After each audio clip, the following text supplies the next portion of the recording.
Hello friends, RR क्रिएसनमा यहाँहरूलाई स्वागत छ।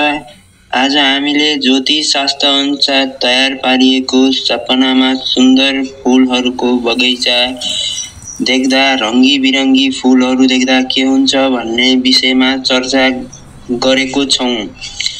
अहिलेसम्म मेरो च्यानललाई सब्स्क्राइब गर्नु भएको छैन भने सब्स्क्राइब गर्न नभुल्नुहोला ताकि मेरो च्यानलको नयाँ ज्ञान तपाईहरुमाझ फेरि पनि दोहोरिएर पुगोस्। अब ढिला नगरी भिडियो सुरु गरौँ।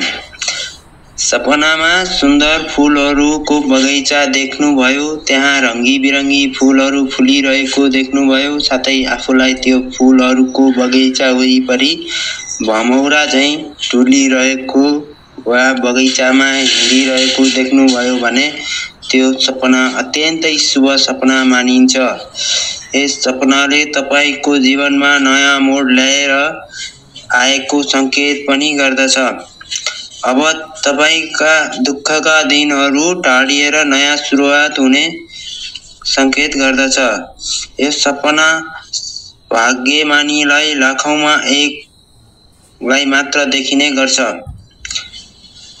त्यसैले यस्तो सपना देख्नुको अर्थ अत्यन्तै शुभ संकेत मानिन्छ।